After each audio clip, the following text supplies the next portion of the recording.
બે બાજુ શેરડીનો વાડ હતો. શેરડીનો વાડ એટલે સમજ્યા? ખેતરોમાં શેરડી વાયેલી. ગામડામાં વાડ કહે, સૌરાષ્ટ્રમાં શેરડી બહુ થાય. તો બે બાજુ શેરડીનો વાડ. આ બધા શિષ્યોએ વિચાર કર્યો કે શેરડી છે, આપણે અંદર ઘૂસી જઈએ. શેરડીનો વાડ ઊંચો હોય, અંદર જઈને આપણે બેસીને શેરડી કાપીને અથવા તો ખેંચીને શેરડી ખાઈ લઈએ, આપણે જરા ઠીક રહે. પેટ્રોલ પૂરાઈ જાય આપણો. પેટ્રોલ પંપ છે એમાં મજીએ.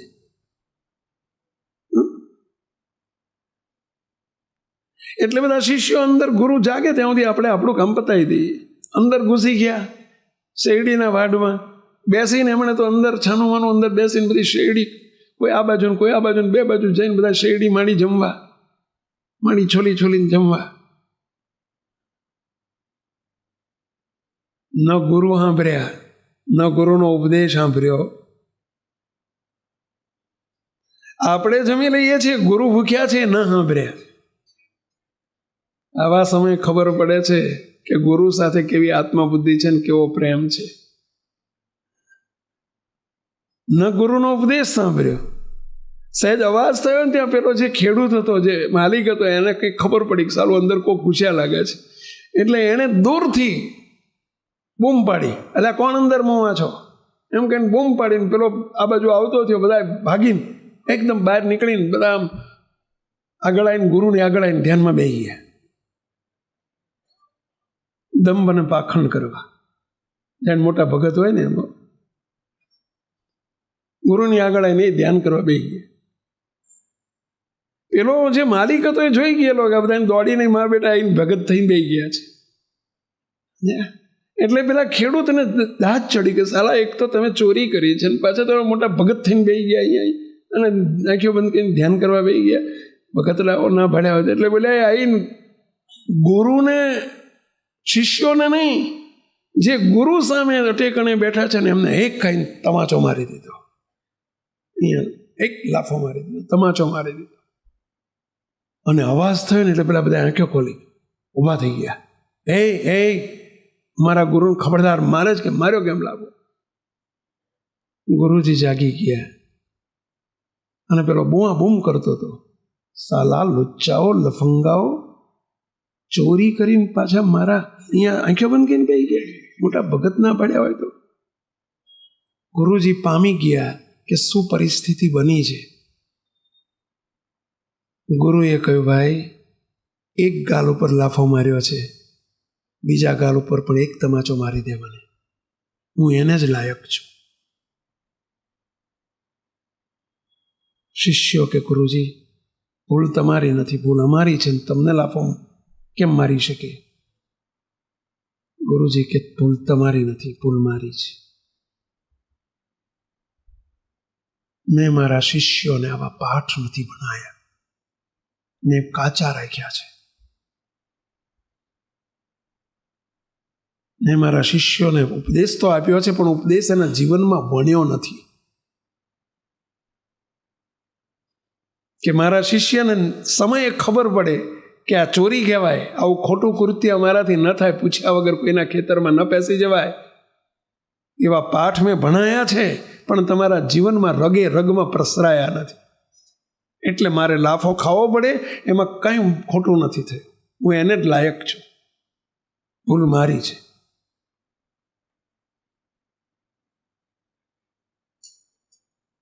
આપ પણ બધા ઈચ્છો છો કે કોક દિવસ અમારે લાફો ખાવો પડે? આપ બધા ઈચ્છો છો?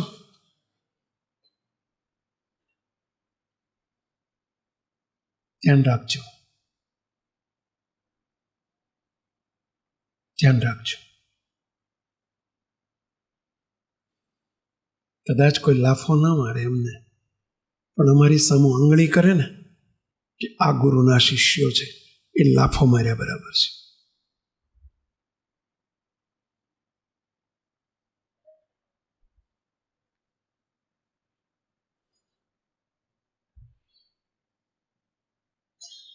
જરા સાવધાન રહેજો. અમને કોઈ લાફો મારે, અમારું અપમાન કરે અને કોઈ અમારી સામે આંગળી કરે, એમાં કોઈ ફેર નથી.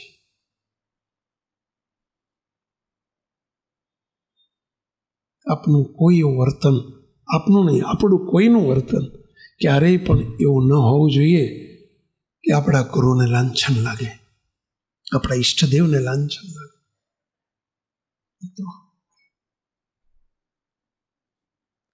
નાની નાની વાતમાં આપણે ઘણી વખત નથી ધ્યાન રાખતા, કેવી કેવી ભૂલો કરતા હોઈએ છીએ. તો ભૂલ નથી, ગાફલાઈ છે.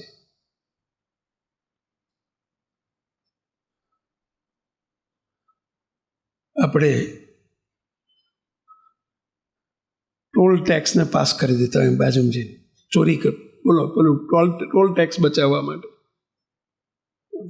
જાણે આપણે ગામડામાંથી આવ્યા છીએ ને એ રીતે આમ પેલું સર્વિસ રોડ ઉપર જતા રહીએ, થોડા વહેલા આગળથી પેલું ખબર હોય ને ટોલ ટેક્સ આવવાનો છે, એટલે આમ આગળથી આમ ટર્ન થઈને ડાબી બાજુ ઓલા સર્વિસ રોડ ઉપર ચડી જઈએ. એ સર્વિસ રોડ કોના માટે છે? ભાઈ આજુબાજુના ગામડાઓમાંથી વાહન આવતા હોય ને, અને આગળ પછી કોઈ રોકે ને તો પૂછે ને પાછું તો કહીએ ક્યાં કેમ અહીંયા નહીં, ચલો ટોલ, અરે ભાઈ બાજુના ગામડામાંથી જ આવ્યા અમે. આપણને પ્રેમથી ખોટું બોલવામાં કાંઈ ના, એક 100 રૂપિયા બચાવવા માટે, એક 200 રૂપિયા બચાવવા માટે. મુક્તો આ અપ્રમાણિકતા છે, આ ચોરી છે. શા માટે આપણે દેશના કાયદા કાનૂનનો આપણે ઓવરટેક કરીએ છીએ? મુક્તો ખોટું કરીએ છીએ આ. અને પૂછો તમારી જાતને, આત્માને પૂછો કે સાચું છે ખોટું, જરા પૂછો. શા માટે આપણે એક નાની નાની બાબતોમાં આપણે આવું શા માટે કરીએ છીએ? જરા તપાસજો, કે ભૂલ કરતા હોય તો સુધારજો. અમારા જુવાનિયાઓ ખાસ કરીને બોલો વાહન લઈને બાઇક લઈને નીકળ્યા હોય, વટમાં નીકળ્યા હોય, બોલો BRTSનો જે વચ્ચેનો રોડ હોય ને એમાં ઘુસાડી દે. અરે સરકારનો કાયદો છે, ના ઘુસાડાય. શું કરવા ઘુસાડો છો? તો કે બાજુમાં ટ્રાફિક હોય ને, એટલે આ ભાઈ બધાનું થાય, હવનું થાય, આપણું થાય, શું કરો પણ આવું કરો છો? BRTSનો જે રૂટ હોય છે અંદરનો, એ બાઇક માટે છે. તો આપણા સ્વાર્થ માટે થઈને શા માટે અસુવિધા ઊભી કરીએ છીએ? આ ચોરી છે, આ પ્રમાણિકતા છે. શું કરવા આવું કરીએ છીએ? સુધારો કરજો. કોઈ ભૂલ કરતા હોય તો પ્લીઝ 2 હાથ જોડીને વિનંતી કરું છું. અને જો ક્યારેક તમે આવું કરીશો અને પેલો પોલીસવાળો આગળ ઊભો હોય ને, પોલીસવાળા ભાઈ ઊભા હોય ને, તરત કહે છે ચાંદલો કરીને તમે આવું કરો છો, કોનું ખરાબ દેખાયું કહો જોઈએ. તમે ભગત થઈને ચાંદલો કરીને આવું કરો છો? આપણે ચાંદલાનું ખરાબ દેખાયું નહીં. શા માટે તો આપણી ભૂલને કરીને આપણે આ લાફો માર્યા બરાબર નથી?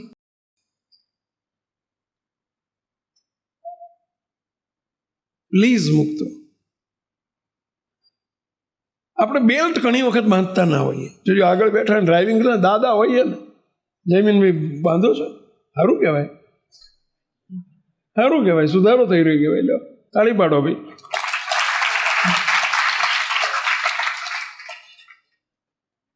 બોલો, બેલ્ટ બાંધીએ નહીં. હું તો અમારા સંતો, હું આગળ બેસતો ત્યાં સુધી કોઈ વાર બેલ્ટ વગર બેઠો નથી. સંતો આજ બેન એટલે તરત કોઈ દાદા સ્વામી બેલ્ટ બાંધો, સેવક આવું કે દાદા સ્વામી બેલ્ટ બાંધો. કાયદો છે, સરકારે જે નિયમ કર્યા છે આપણી સેફટી માટે છે. શા માટે આપણે એને ઓવરટેક કરવાની જરૂર છે? આપણી સેફટી માટે છે. અને એમાંયથી આપણે જ્યારે તમે બેલ્ટ વગરનું કોક ગાડી એવું ચેકિંગ આવ્યું હોય ને પેલો પકડે, તમને તરત જો ચાંદલો કર્યો હશે તરત શું કહેશે? અમને સાધુને તો ખાસ કે સાધુ થઈને તમે કાયદાના ભંગ કરો છો. આપણા બાપને લાફો માર્યા બરાબર નથી પેલા. મહેરબાની કરીને આવી ભૂલો ના કરશો. આ પ્રામાણિકતા છે. હેલ્મેટ પહેરવાનો સરકારનો કાયદો છે, પહેરો ને, પણ એમાં તમારી સેફટી છે. પેલા કરો, કરવો જોઈએ. કાયદો છે, અમલ કરો ને. રેડ લાઇટ હોય તો ઊભા રહેવું જોઈએ, કે આપણને કોઈ કશું ના કરે.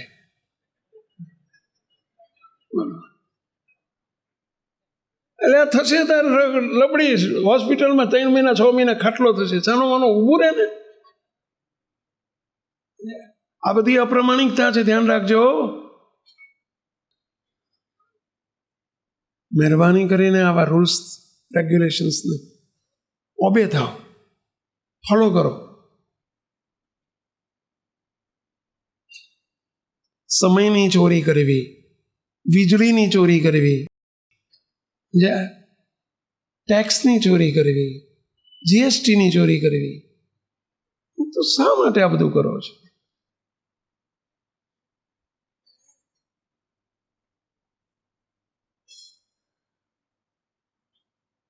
વીજળી બચાવો એ ચોરી નથી, પણ વીજળીની ચોરી ના કરો. આમ બિંદાસથી કરવાની.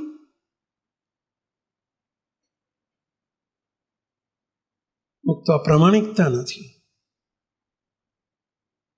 મુક્ત આ કેટલી દુઃખજનક વાત છે. હાસ્યની હસવાની વાત નથી, બહુ દુઃખની વાત કહેવાય આપણા માટે. સહજમાં આપણે આ બધું કરી નાખીએ. What do you mean?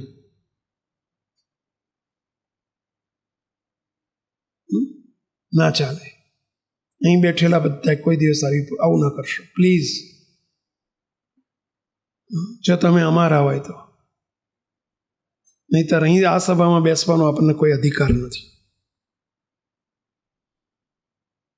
આ સુધીની ભૂલો થઈ હોય, મહારાજ આગળ માફી માગી લેજો. આજે જ ચૂકતે કરાવી દેજો. મહારાજ માફ કરી દેશે બધાની ભૂલો. બસ મહારાજને પ્રાર્થના કરું છું. પરંતુ આ સુધી કંઈ પણ આપણે આવું સાચું ખોટું કર્યું હોય, સાચું નહીં ખોટું કર્યું હોય, સાચું કર્યું એ તો સારું છે, પણ એની માફી માગી લેજો. આજ પછી નિયમ લઈ લેજો. ના ચાલે. We want result. આપણે રિઝલ્ટ જોઈએ છે. આપણા જીવનને બદલવું છે. આપણી નાનપણથી કેટલીક આદતો છે આવી, એ આદતોને આપણે બદલવી છે. આપણી મોરાલિટી ઉપર આપણે જવું છે.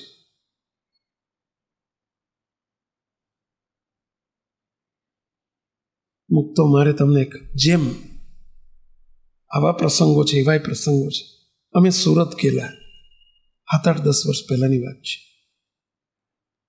સુરતમાં આપણો એક હરિભક્તનો દીકરો પહેલાં અમદાવાદ બાપુનગર રહેતો હતો, સૌરાષ્ટ્રના પટેલ છે, અને ત્યાં અહીંયા થોડી મંદી આવી હતી હીરામાં, ડાયમંડમાં, એટલે સુરત ગયેલો. ડાયમંડ ઘસે છે બિચારો. ફેમિલી અહીં રહે છે, પોતે એકલો ત્યાં સેટ થઈ જાઉં, પછી હું ફેમિલીને લઈ જઈશ એવા ઈરાદાથી સુરત ગયો. સુરતમાં વરાછા એ રહે 4 બેચલર મિત્રો. બેચલર એટલે સમજો છો ને પેલા, જેનું ફેમિલી ન હોય ને એકલા રહેતા હોય ને એને બેચલર કહેવાય ઇંગ્લિશમાં. એવા 4 યંગસ્ટર, યુવાનો એકલા રહે, હાથે રસોઈ બનાવે. ચારેય અમદાવાદ ના જતા, ચારેય અહીંથી જ આ રીતે જ ગયેલા કે ત્યાં સેટ થઈ જઈશું તો પછી ફેમિલીને લઈ જઈશું. ચારેય કપલવાળા હતા, ફેમિલીવાળા હતા, બાલ બચ્ચાવાળા હતા, પરંતુ અત્યારે એકલા રહેતા હતા, એટલે બેચલર શબ્દ વાપરીએ છીએ. હવે 4માંથી આ એક સત્સંગી હતો, આપણો ખાસ ઘરનો હરિભગત. એણે મને એક વખત વાત કરી કે સ્વામી અમે જે કારખાનામાં ભેગા નોકરી કરતા હતા, કારખાનું અમારા ઘરથી 3 કિલોમીટર દૂર થાય. હીરાનું કારખાનું હતું ને, અમે એમાં હીરા ઘસવા જતા 3 કિલોમીટર દૂર. અને એમાં સ્વામી એકાદશી આવી, 11 એકાદશીએ અમે સાંજે એક વખત ફ્રૂટ લઈએ, સવારથી કશું લઈએ નહીં બધા, અને ફળ બનાવતા અમને આવડે નહીં, કોણ મોરૈયો વીણે અને કોલમાંથી માથાકૂટ કરે, એટલે અમે સાંજે ફ્રૂટ જમી લઈએ એક વખત ધરી. એટલે મને મારા મિત્રોએ કહેલું કે ભાઈલા તું સાંજે ફ્રૂટ, ચારે એકાદશી અમે ચારેય કરતા હતા, ભલે સત્સંગી નહોતા સ્વામિનારાયણના, પણ એકાદશી તો કરતા. તો કે મેં નક્કી કર્યું કે એકાદશીનું ફ્રૂટ એમણે મને કહી સોંપેલું, તું ફ્રૂટ લેતો આવજે ભાઈ, આપણે ચારેય ઘેર બેસીને પછી રાત્રે જમીને સૂઈ જઈશું. સ્વામી હું કારખાનેથી નીકળ્યો, સાયકલ રાખતા, અમે સાયકલ લઈ અને ફ્રૂટની એક વચ્ચે લારી હતી, લારી આગળ જઈને મેં ફ્રૂટવાળાને કહ્યું, પેલા લારીવાળાને, કે ભાઈ ટેટી છે, પપૈયું છે, ચીકુ છે, સફરજન છે, આવી 4-5 વસ્તુ, કેળા છે, 4-5 વસ્તુ બધી. 4 જણાને અમે સવારના ભૂખ્યા હતા, આખો દાડો મહેનત કરે એટલે ભૂખ તો બરાબર નહીં હતી, એટલે થોડું ફ્રૂટે જોઈએ, એક ટાઈમ જમવાનું હતું. એટલે સ્વામી અમે ₹200 ફ્રૂટ મેં તોલાયું બધું. ₹200 ફ્રૂટ થયું.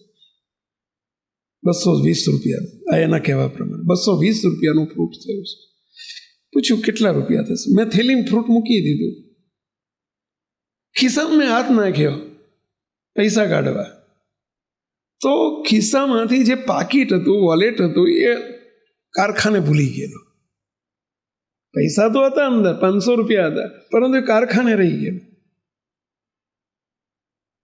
હવે ખિસ્સામાં કશું નહીં, ₹5 નહીં. હવે મને કોન્ફિડન્સ હતો કે ખિસ્સામાં પૈસા છે જ, ઈરાદો ખોટો નહોતો, પણ ખિસ્સામાં ખરેખર પાકીટ રહી ગયેલું ત્યાં. હવે વસ્તુ તોલાઈ દીધી, વસ્તુ થેલીમાં લઈ લીધી. હવે સારું બનવા જેવું થયું ને, એટલે ખિસ્સામાં હાથ નાખ્યો ને હું મૂંઝાણો. એટલે પેલો લારીવાળો મને પૂછે છે કે ભાઈ શું છે, કેમ મૂંઝાવો છો? કે ભાઈ સાહેબ તારું ફ્રૂટ પાછું લઈ લે, માફ કરજો, મેં તને મહેનત કરાવી. મેં કે હાથ જોડીને માફી માગી પેલા ભાઈની, લારીવાળાની. એ સાહેબ આ ફ્રૂટ પાછો લઈ લો. તો કેમ? તો કે ભાઈ સાહેબ હું કારખાને મારું પાકીટ ભૂલી ગયો છું અને એમાં ₹500 હતા, એટલે મને એમ કે પાકીટ ખિસ્સામાં છે, પરંતુ ખરેખર પાકીટ મારું કારખાને રહી ગયું છે. મારાથી પૈસા વગર તો લેવાય નહીં. આપણે અંજાન છીએ, તું મને નથી ઓળખતો, હું તમને નથી ઓળખતો. તો આ ફ્રૂટ પાછો લઈ લો.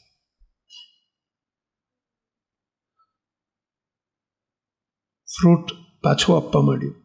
પેલો લારીવાળો કહે છે ભાઈ લઈ જાઓ, લઈ જાઓ, હજુ બીજું જોતું એટલે લઈ જાઓ, હજુ બીજું લઈ જાઓ, મને કાલે પૈસા આપજો બસ. તો કે પણ તમે મને ઓળખતા નથી. તમને નથી ઓળખતો, તમારા ચાંદલાને ઓળખો છો. મને વિશ્વાસ છે કે તમે ચાંદલો કર્યો છે, કદી ખોટું નહીં કરો. ભલે હું તમને નથી ઓળખતો, તમે ક્યારેય ખોટું નહીં કરો, લઈ જાઓ. પણ ભાઈ મારા જેવા કેટલાય આવતા હોય ને તને ક્યાંક બીક નથી લાગતી કે હું પૈસા તારા લઈ જઈશ, તારી આખા દાડે ₹2 કમાણી નહીં હોય પહેલા, અને તારા ₹200 જતા રહેશે, તું શું કરીશ? નહીં, મને સંપૂર્ણ વિશ્વાસ છે કે તમે મારી સાથે ખોટું નહીં કરો, લઈ જાઓ. હજુ જોતું હોય બીજું લઈ જાઓ. મુક્તો આ હરિભગત કેટલાને ગમ્યા? આંગળી ઊંચી કરશો? આ છે આપણા ચાંદલાની પ્રેસ્ટીજ. એને કલંક ના લાગવા દેતા આપણા હાથમાં છે. આપણા ચાંદલા નહીં કે આપણા ઈષ્ટદેવની વેલ્યુ ઘટાડવી કે વધારવી, એ આપણા હાથમાં છે. એવા કોઈક દુર્મતિવાળા અને દંભીને પાખંડીઓને લઈને ક્યારેક સંપ્રદાય ભગવાતો હોય છે. સાચવજો. આપણને ઓળખનારા કેટલા, આપણા બાપને ઓળખનારા કેટલા, આપણને 50 જણા ઓળખે છે. આપણા ઈષ્ટદેવને કેટલા ઓળખે છે, આ ચાંદલાને કેટલા ઓળખે છે, એની સામે નજર કરજો.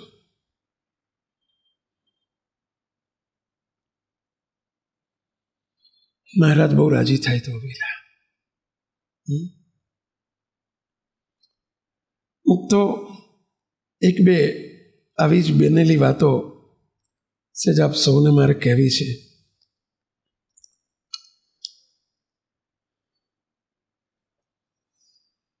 મુક્તો અહીંયા એક લેખ વાંચું છું, બહુ આપણે મનન કરવા જેવો છે. આપણા જીવનમાં યુવાનોને તો ખાસ મનનીય લેખ છે. વાલા હરિભક્તો, જે લોકોમાં નાનપણથી જ સંસ્કારનું સિંચન થયેલું હોય છે, તેમાં કેવા ગુણોનું દર્શન થાય છે, તે આવો આપણે સૌ અનુભવીએ એક પ્રસંગ દ્વારા. જો વિદેશની અંદર, જે સેવકે કહ્યું કે વિદેશની અંદર કલ્ચરમાં, વિદેશના કલ્ચરમાં નીતિમત્તા બહુ ઊંચાઈ ઉપર હોય છે, એને આપણે એપ્રિસિએટ કરવી જોઈએ. એવો જ આ વિદેશની ધરતી ઉપર બનેલી એક ઘટના છે. 400 મીટરની રેસમાં કેન્યા દેશનો રનર અબેલ મુત્તાઈ, ત્યાં વિદેશમાં કેન્યા એટલે આફ્રિકા આવી ગયું, ત્યાં આફ્રિકનનું આવું નામ છે. 400 મીટરની રેસ હતી, ઇન્ટરનેશનલ રેસ હતી, દોડ. અને એનો રનર અબેલ મુત્તાઈ સૌથી આગળ હતો. ફિનિશિંગ લાઇનથી 4-5 ફૂટની દૂરી પર એ અટકી પડ્યો. સૌથી આગળ હતો, પણ દોડતા દોડતા 4-5 ફૂટ આગળ એકદમ અટકી પડ્યો. એને લાગ્યું કે દોરેલા પટ્ટા જ ફિનિશિંગ લાઇન છે. મિસગાઈડ થઈ ગયેલો એ, અને મૂંઝવણમાં એને ગેરસમજમાં એ ત્યાં અટકી પડ્યો. તેની પાછળ બીજા નંબરે દોડી રહેલો સ્પેન દેશનો સ્પેનિશ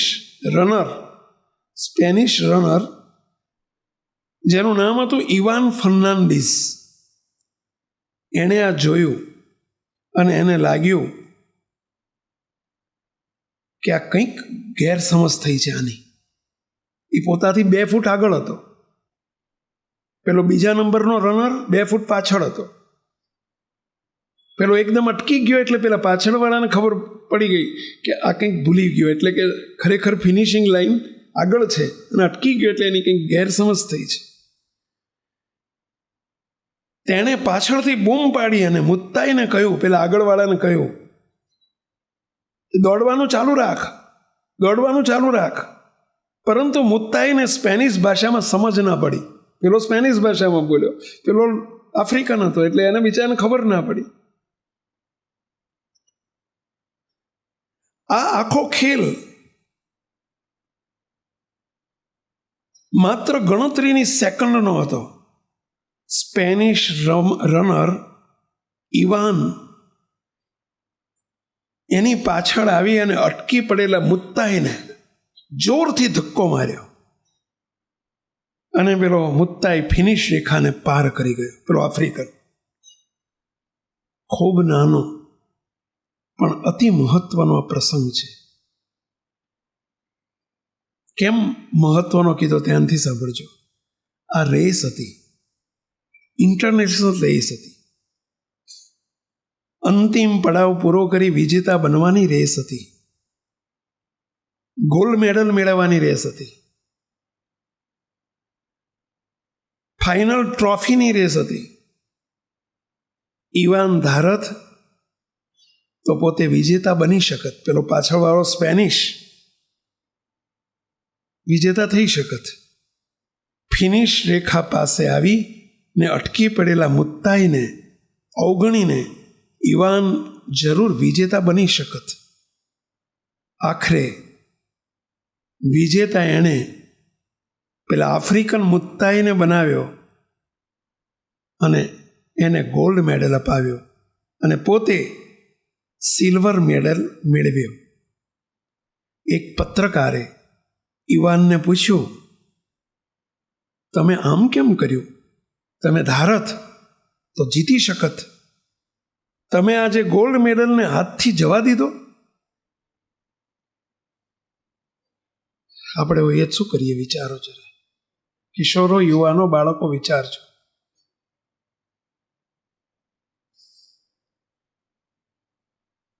શીખવા જેવી બાબત છે.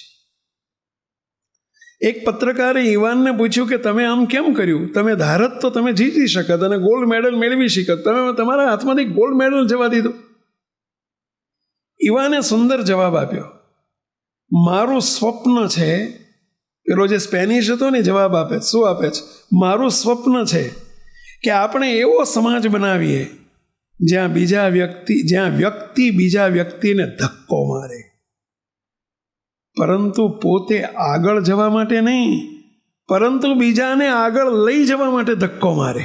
પોતે આગળ જવા માટે નહીં, બીજાને આગળ વધારવા માટે ધક્કો મારે. પછી શું કે છે સાંભળજો. પરંતુ પોતે આગળ જવા માટે નહીં, પરંતુ બીજાને આગળ લાવવા માટે, મદદ કરવા, એની શક્તિને બહાર લાવવા માટે ધક્કો મારે. આપણે ધક્કા મારવામાં બહુ નથી સમજ્યા. કોઈને પગ પકડીને ખેંચીને પાડવામાં સમજ્યા હોઈએ છીએ. ક્યાં છે આપણી ઓનેસ્ટી? ક્યાં છે આપણી પ્રામાણિકતા?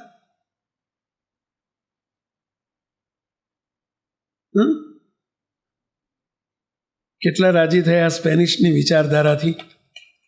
જરા હાથ ઊંચો કરશો. કેટલા રાજી થયા? બધા વધાવો, સ્પેનિશને વધાવો. તાળીથી માત્ર વધાવો એટલું નથી કહેતો, આ એના ગુણને આપણો કરજો. આપણા કોઈ ભાઈને, આપણા કોઈ સંબંધીને, આપણા કોઈ સગાને, આપણા કોઈ મિત્રને મહેરબાની કરીને પગ ચાલીને પછાડવાનો પ્રયત્ન ના કરશો, એને ધક્કો મારીને આગળ વધારવાનો પ્રયત્ન કરજો. એક પ્રમાણિકતા છે. તો શીખજો આપણે. મારું એટલું સારું નહીં, સારું એટલું મારું. સારું જેટલું જ્યાં દેખાય ને ત્યાં ને મારું કરતા શીખો. આપણે બધા શું સમજીએ છીએ? મારું જ સારું, એટલે આપણે આગળ પ્રગતિ નથી કરી શકતા.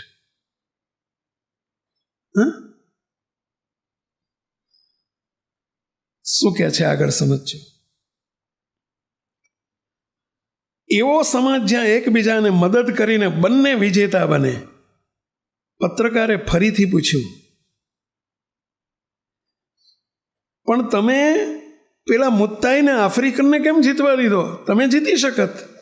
જવાબમાં પેલા સ્પેનિશે કહ્યું, મેં એને જીતવા નથી દીધો, એ જીતતો જ હતો, એ જીતવાનો જ હતો. આ રેસ એની જ હતી,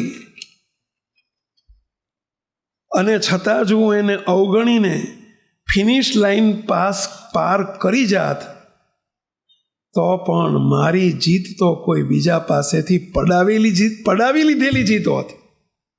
કદાચ હું જીતી ગયો હોત ને મેં કદાચ એને ધક્કો ના માર્યો હોત અને હું જીતી ગયો હોત તો એ મારી જીત પડાવી લીધેલી જીત હતી. આવો વિચારે આપણને આવે? ફરીથી તાળીથી વધાવો. ધન્યવાદ. અને તો જો આ વિચારો જો આ પ્રામાણિકતા છે. અને તો આ જીત ઉપર કેવી રીતે હું ગર્વ કરી શકત કે હું જીત્યો એવું કેવી રીતે કયા મોઢે બોલી શકત? ખરેખર મારો નંબર હતો જ નહીં. એ જીતનો માલિક, એ ગોલ્ડ મેડલનો માલિક એ જ હતો, એને જ મળવો જોઈએ ગોલ્ડ મેડલ. અને કદાચ મેં પડાવી લીધો હોત તો એ મારી પડાવી લીધેલી જીત હોત. હું કેવી રીતે અંદરથી ગર્વ અનુભવી શકત કે હું ગોલ્ડ મેડલ પામ્યો છું, મેળવ્યો છે.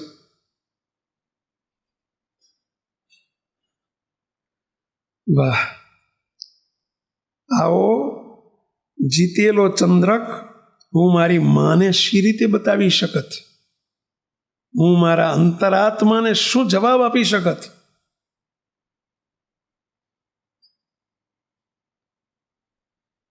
સંસ્કાર અને નીતિમત્તા એ વારસામાં મળેલી ભેટ છે. એક પેઢીથી બીજી પેઢીને મળતો વારસો છે. આમ થાય અને આમ ન જ થાય. આજ આપણો ધર્મ છે એમ સમજો. બાળકોને આપણે શું આપીએ છીએ એ જ નક્કી કરશે કે કાલનો સમાજ કેવો હશે.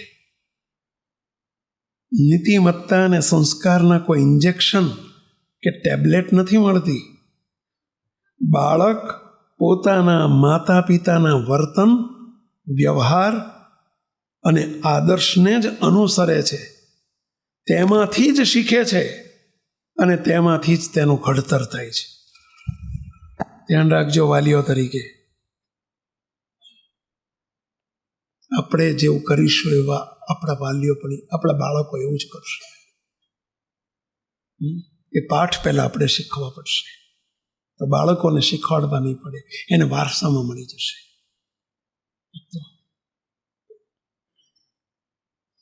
કોઈને કેમ છેતરી લેવાનું, કોઈને કેમ પડાવી લેવું, અને કેમ કોકનું જે થવું એ થાય. મારું તરભાણું ભરો, વર મરો, વરની માં મરો, વરનો બાપ મરો, બસ મારું તરભાણું ભરો. આપણી સ્વાર્થ નીતિ પ્રભુના દરબારમાં માન્ય નથી, પ્રભુને માન્ય નથી. ભલે આપણે અડધાની પાઇપનો કે એકની પાઇપનો ચાંદલો કંઈ ફરતા હશો, પરંતુ આ નીતિમત્તા નથી, આ પ્રસન્નતાના સાધન નથી, પ્રસન્નતાના વિચાર નથી, આ સંસ્કાર નથી, આ સત્સંગ નથી. સત્સંગનો ડોળ છે, દંભ છે, પાખંડ છે. તો આવો સત્સંગ ના કરીએ આપણે.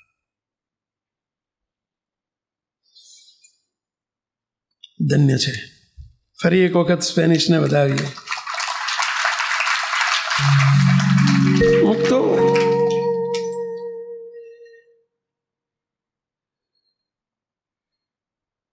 ઘણી વખત કેવી આપણે ભૂલો કરતા, ભૂલો નહીં, કેવું આપણે પાછા વટથી કરતા હોઈએ.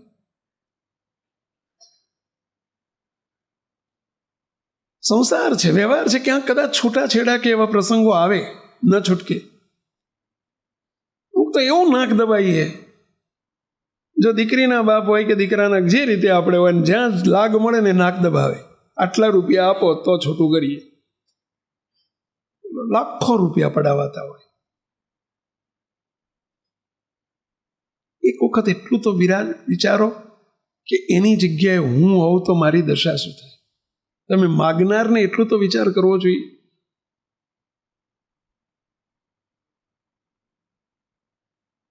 તો સોના સત્સંગી આપણે. આજે સમાજમાં તમે જોતા હશો,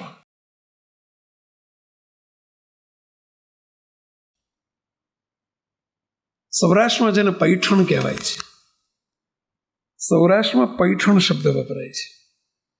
તમારી ભાષામાં દહેજ કહેવાય, દહેજ. તો ઘણી સમાજની એવી બદીઓ હોય છે કે જેમાં લાખો રૂપિયા દહેજ મગાતી હોય, આપવા પડતા હોય. આ બધી અપ્રામાણિકતા છે, ના થવું જોઈએ. કલંક કહેવાય સમાજના, ના થવું જોઈએ.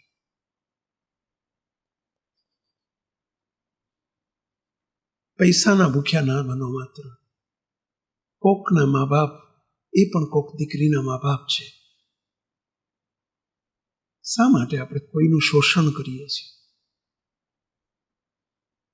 ક્યારેય ન કરશો, ક્યારેય ન કરશો.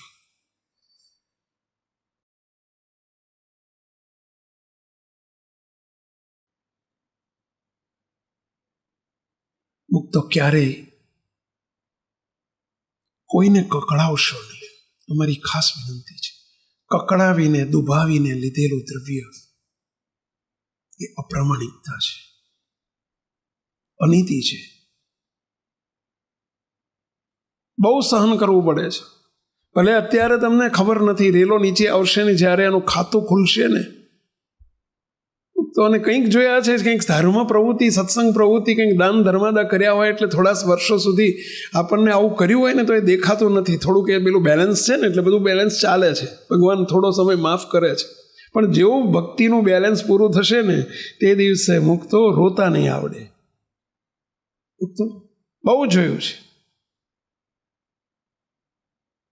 લોકોને એટલા દુઃખી થતા જોયા છે ઘણી વખત. તનથી દુઃખી હોય, ધનથી દુઃખી તો રીબાતા હોય. સારા સારા હરિભક્તો રીબાતા હોય. બોલો, દ્રવ્યથી રીબાતા હોય, તનથી રીબાતા હોય, શારીરિક રીતે રીબાતા હોય, દેહ પડતો ના હોય. ઘણા પ્રાર્થનાઓ કરતા હોય, સ્વામી મારી માને લઈ જાઓ, બાપાને લઈ જાઓ, સ્વામી એમને બહુ ભક્તિ કરી છે તો આમ કેમ થાય છે. ઘણી વખત બહુ પ્રાર્થનાઓ આવતી હોય છે. ભગવાનના ઘેર દેર છે, અંધેર નથી. કરેલી કરણી નાનપણમાં કે યુવાની અવસ્થામાં તમને દીકરાઓને ખબર નથી, તમે મોડા જન્મ્યા છો. એમને કરેલી કરણી કે યુવાની અવસ્થામાં કરેલા જે કરતૂત એ બહુ સહન કરવા પડતા હોય છે. બહુ ધ્યાન રાખજો.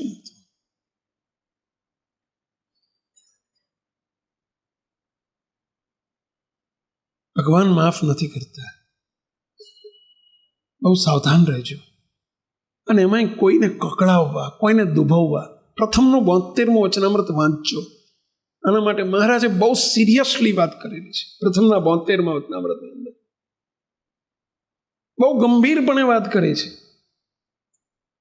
કે કોઈની આંતરડી મહેરબાની કરીને એવી ન દુભાવશો કે જેથી કાલે સહન કરવાના દિવસો આવે. સેવક કાયમ પેલા હરિભગતનું દ્રષ્ટાંત આપે છે કે એવો શરીરમાં રોગ થયેલો, બળતરા, એટલી બધી બળતરા થાય, એટલી બધી બળતરા. બોલો, 10 થી 15 લાખ રૂપિયા ખર્ચી નાખ્યા હશે. મોટા મોટા કલકત્તા ને મદ્રાસ ને મુંબઈ ને પોંડિચેરી ને વિશાખાપટ્ટનમ ને તમે જુઓ તો બેંગ્લોર ને કેટલા, જ્યાં ખબર પડે કે ત્યાંથી આવા રોગ મટે છે. બોલો આપણા એક ઘરના હરિભક્તને એવો અસાધ્ય રોગ લાગુ પડેલો, એટલું કે શરીરમાં બળતરા ઉપડે રહેવાય નહીં. બોલો એસી વગર 1 મિનિટ રહી ના શકે ને, એસીથી બહાર ટાઢું થાય પણ અંદર તો બળતરા રહેવાય નહીં, એટલી બધી બળતરા ઉપડે. ગુરુદેવ બાપજી બિરાજતા હતા એ વખતે બાપજી આગળ આવીને ખૂબ રડે, પ્રાર્થના કરે. બાપજી કે ગોધર જાઓ, તમે ગોધર જઈને અભિષેક જાઓ, 11 કરીએ. કે બાપજી મેં 111 કરી આવ્યો ગોધર જઈને, તોય સારું મટતું નથી. બોલો એક દિવસ સેવકની જોડે આવ્યા બાપજી, અંતર ધ્યાન થયા પછી મને કે સ્વામી બહુ બળતરા થાય છે, રહેવાતું નથી ભાઈ સાહેબ, બધી દવાઓ કરી, સત્સંગી બહુ સારા સત્સંગી, સ્વામી આમ રહેવાતું નથી. હજુ એમની ઉંમર હતી 60 વર્ષની. એમ કે સ્વામી હું દાડા ને રાત, દિવસ જાય છે રાત નથી જતી, રાત પસાર કરું દાડો નથી જતો. કે સ્વામી આમ રહેવાતું નથી, આમ જેમ હળગતું હોય ને શરીર જેમ સળગતું હોય ને એવું એટલી બળતરા થાય કે મને કોઈ ભડકે, જેમ અગ્નિના ભડકામાં નાખ્યો હોય અને કેવી બળતરા થાય એવી કાળી ચીસો પાડે. બોલો સ્વામી શું કરવું, આનો ઉપાય શું? ભાઈ સાહેબ દયા કરો, દયા કરો. સેવકે એક દિવસ બેસાડીને એટલું જ કહ્યું કે બોલો તમે કોઈને બાળ્યા છે ને એનું આ પરિણામ છે, તમે કોઈને સળગાયા છે, બાળ્યા છે. સળગાય કે સ્વામી પણ અમારા સગાવાલાને તો કોકને બાળવા તો જવું જ પડે ને. કે એમ નથી બાળ્યા, તમે કોક ઘરની કોઈક ભગવાનના ભક્તને કે કોઈક વ્યક્તિને, કોઈ ગરીબને તમે દુભ્યા છે, બાળ્યા છે, અંદર બળતરા કરાઈ છે ને, આ એનું પરિણામ છે. બોલો એમ કે ના સ્વામી હું એવું કરું જ નહીં, હું તો સત્સંગી છું, હું આવું કરતો હોઈશ, તમે મારી ઉપર આક્ષેપ ના કરો. કીધું ભાઈ આક્ષેપ નથી, તમે વિચારો, જાઓ બગીચામાં જઈને અડધો કલાક વિચારીને આવો, પછી મારી જોડે આવો. પછી આયા કે સ્વામી એક મને પકડાય છે, મારા ભાઈ નાની ઉંમરમાં ધામમાં જતો રહ્યો હતો અને એક્સિડન્ટમાં સ્વામી એની ઘરવાળી, મારા ભાઈના ઘરના એની દીકરી છે એક નાની, અત્યારે તો 20 વર્ષની થઈ છે સ્વામી, 2 માં દીકરી બિચારા કગરે છે, દર મહિને 10,000 રૂપિયા આપવાનું નક્કી કર્યું છે, પણ સ્વામી હું 3 મહિનાના ભેગા કરું, કગરાવો, બિચારા આવીને રોજ કગરે રડે, તોય હું ના આપું સ્વામી, કારણ કે મારા ઘરવાળા જબરા છે, આપવા દેતા નથી, છાના માના મારે આપવું પડે. કે સ્વામી ઘરમાં ઝઘડો કરે. કીધું એ બળતરા તમને નડી રહી છે, બાળ્યા છે ને. એ ભાઈ માટે વાત નથી કરતો, શીખજો. કોઈ દિવસ કોઈને બળતરા ના કરાવશો, કોઈનું એક્સપ્લોઇટિંગ ના કરશો. આપણી જોડે સત્તા હોય, પૈસો હોય, મોટપ હોય, આપણી કંટ્રોલમાં હોય, આપણી અંડરમાં કોઈ વ્યક્તિ હોય, ચાહે નોકર ચાકર હોય, આપણા એમ્પ્લોય હોય કે ઘરના સભ્યો હોય, મહેરબાની કરીને કોઈ દિવસ કોઈનું શોષણ ન કરશો, કોઈને દુભોશો.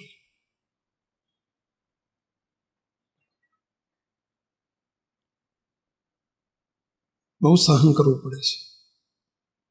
સારા હરિભક્તો ઘણી વખત હેરાન થતા હોય છે, ત્યારે પૂછે કે સ્વામી શું છે, કહેવાય નહીં, માનવા તૈયાર ના થાય.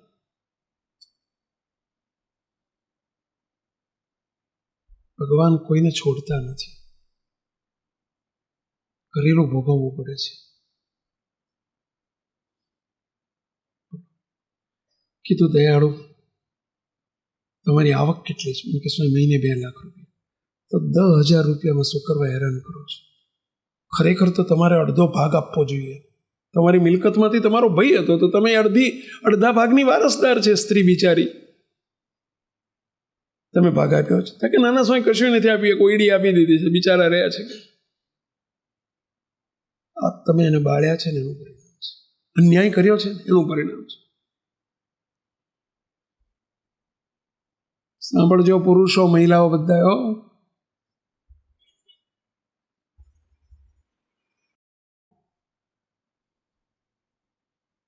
નહીતર જે કરશે એ ભરશે.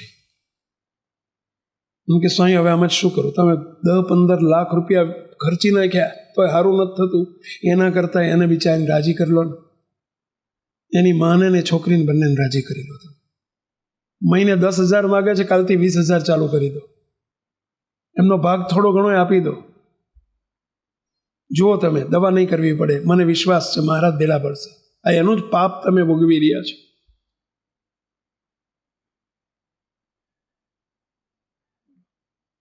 મને કે સ્વામી મારા ઘરવાળા નથી પણ આપવા દેતા, સ્વામી 10,000 નથી આપવા દેતા, મારા ઘરમાં ઝઘડો કરે, ખબર પડે કે મેં 10,000 આપ્યા તો 20,000 કેવી રીતે આપી શકું?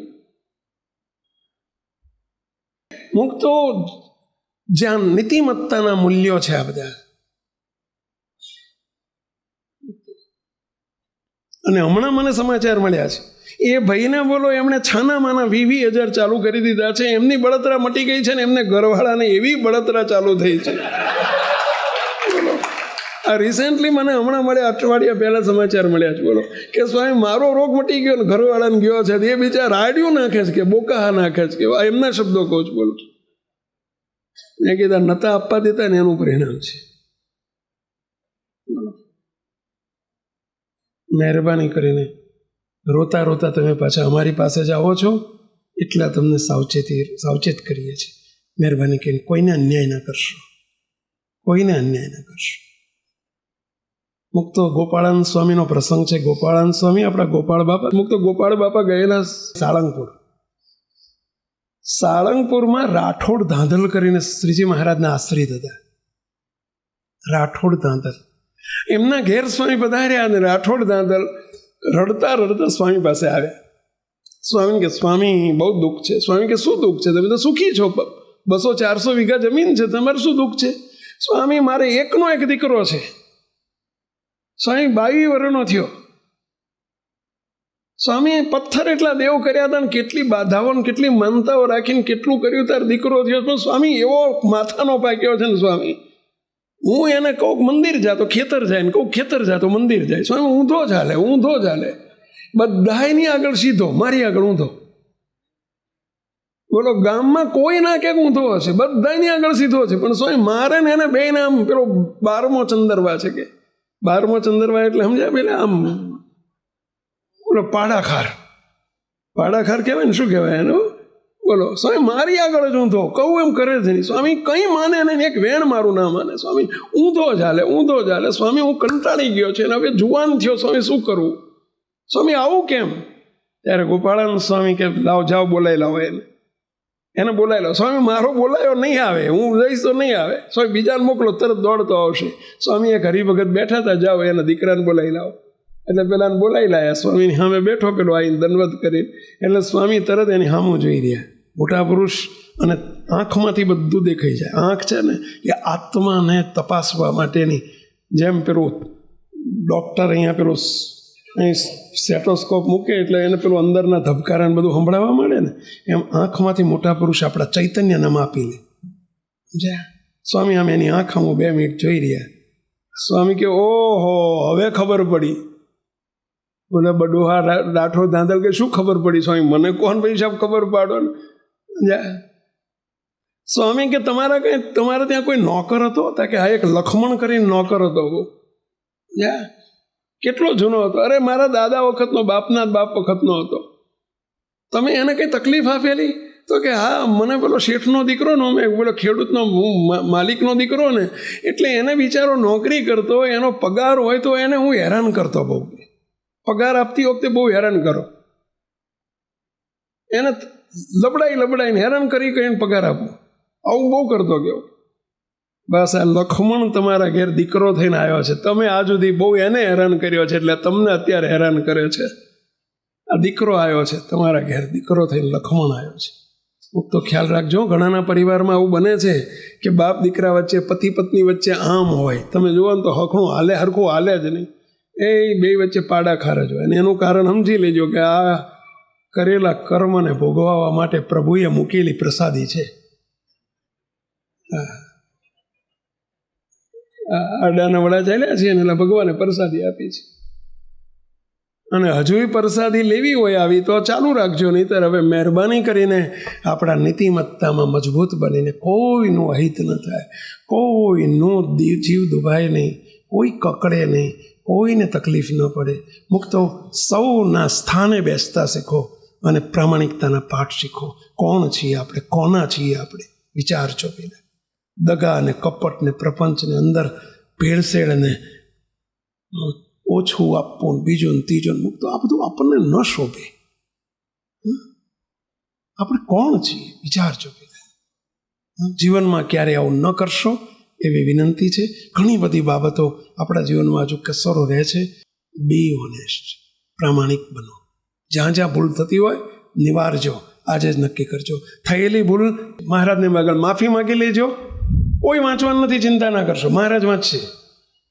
અને હવે પછી નહીં કરવાનું વચનમાં લખજો કે આવી ભૂલ મારે થઈ ગઈ છે, હવે હું આવું નહીં કરું, એવું વચન લેજો. મહારાજને ફરી પ્રાર્થના કરું છું આપ સૌ વતી, હે મહારાજ આપ આજે કોઈ ક્ષમા માગી લે, આજે કોઈ ભૂલ માગી માફી માગી લે, આજે કોઈ ભૂલ સુધારવાની શરતે માફી માગી લે, એની ભૂલને માફ કરજો મહારાજ.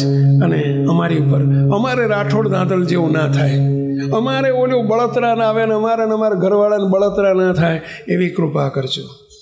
કે કરવું છે થવા દેવું છે, કોઈની ઈચ્છા હોય તો આંગળી ઊંચી કરો, એમના માટે પ્રાર્થના કરો કે એ મહારાજ જલ્દી અમને લબડાવજો ને હેરાન કરજો. નહીં, નથી થવા દેવું. મહારાજને ખૂબ પ્રાર્થના કે દયાળુ સૌની ભૂલોને માફ કરજો અને અમે પ્રામાણિક પાત્રો બની શકીએ, આપના રાજીપાના પાત્ર બની શકીએ, એવી કૃપા કરો, કૃપા કરો, કૃપા કરો. સહજાનંદ સ્વામી મહારાજ.